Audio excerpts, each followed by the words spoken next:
IPL 2020 আহি অন্তিম পৰ্যায় পাইছে আৰু মাত্ৰ 10 দিনমানৰ খেল বাকী আছে। IPL শেষ হোৱাৰ পিছতে ইণ্ডিয়া আৰু অষ্ট্ৰেলিয়াৰ মাজত অনুষ্ঠিত হ'ব তিনিওটা ফৰ্মেটৰ ক্ৰিকেট শৃংখলা, যাৰ বাবে ইণ্ডিয়ান প্লেয়াৰসকল UAEৰ পৰা পোনে পোনে অষ্ট্ৰেলিয়ালৈ উৰা মাৰিব। আৰু সেই অষ্ট্ৰেলিয়া চিৰিজৰ বাবে যোৱাকালি টিম চিলেকশ্যন হৈ গ'ল। তো টিমত কোন কোন সোমাল, কোন বাহিৰ হ'ল, টিম চিলেকশ্যনৰ সম্পূৰ্ণ কথাখিনি জানিবলৈ আমাৰ এই ভিডিঅ'টো চাওক। প্ৰথমে টেষ্ট টিমটোৰ কথা আলোচনা কৰোঁ।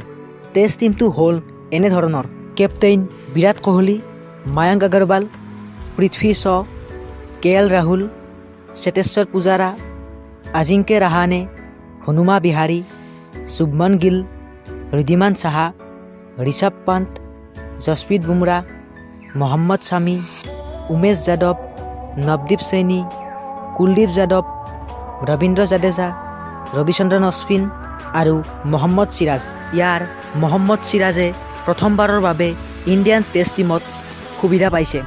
ইয়াৰ পিছত ODI স্কোৱাডটোৰ বিষয়ে আলোচনা কৰোঁ। কেপ্টেইন বিৰাট কোহলি, শিখৰ ধাৱান, শুভমন গিল, KL ৰাহুল, শ্ৰেয়াছ আয়াৰ, মনীষ পাণ্ডে, হাৰ্দিক পাণ্ডিয়া, মায়াংক আগৰৱাল, ৰবীন্দ্ৰ জাদেজা, যুজবেন্দ্ৰ চাহেল, কুলদীপ যাদৱ, যশপ্ৰীত বুমৰাহ, মহম্মদ শামী, নৱদীপ সৈনী আৰু শাৰ্দুল ঠাকুৰ।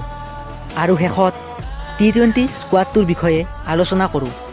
কেপ্টেইন বিৰাট কোহলি, শিখৰ ধাৱান, মায়াংক আগৰৱাল, KL ৰাহুল, শ্ৰেয়াছ আয়াৰ, মনীষ পাণ্ডে, হাৰ্দিক পাণ্ডিয়া, সঞ্জু চেমছন, ৰবীন্দ্ৰ জাদেজা, ৱাশ্বিংটন সুন্দৰ, যুজবেন্দ্ৰ চাহেল, যশপ্ৰীত বুমৰাহ, মহম্মদ শামী, নৱদীপ সৈনী, দীপক চহৰ আৰু বৰুণ চক্ৰৱৰ্তী।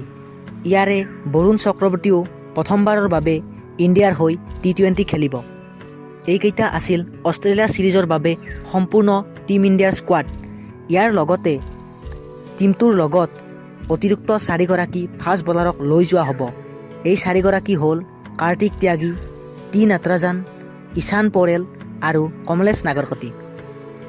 ইয়াৰ মাজতে আটাইতকৈ ডাঙৰ কথাটো হ'ল ৰোহিত শৰ্মাক কোনো এটা ফৰ্মেটৰ কাৰণে টিম ইণ্ডিয়াত লোৱা হোৱা নাই। আৰু ইয়াৰ কাৰণ হ'ল ৰোহিত শৰ্মাৰ হেমষ্ট্ৰিঙৰ আঘাত, যাৰ বাবে তেওঁ মুম্বাই ইণ্ডিয়ানছৰ হৈ যোৱা দুখন মেটছত খেলা নাই, হয়তো বাকী মেটছসমূহো নেখেলিব। তো ইয়াৰ কাৰণে তেওঁক টিম ইণ্ডিয়াত লোৱা হোৱা নাই।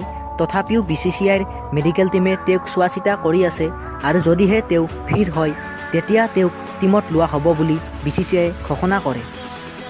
আন এটা ডাঙৰ কথা হ'ল ODI আৰু T20 টিমত নাই ঋষভ পন্ত। চলিত IPLত ঋষভ পন্তে খুব ভাল প্ৰদৰ্শন কৰিব পৰা নাই, যাৰ বাবে হয়তো তেওঁক কেৱল টেষ্ট টিমতহে স্থান দিয়া হৈছে। তো আজিৰ ভিডিঅ'টো ইমানেই। ভিডিঅ'টো ভাল পালে লাইক কৰিব, কমেণ্ট কৰিব, শ্বেয়াৰ কৰিব আৰু এনেকুৱা ধৰণৰ খেলৰ লগত জড়িত ভিডিঅ' পাই থাকিবলৈ চেনেলটো ছাবস্ক্ৰাইব কৰিব। ধন্যবাদ।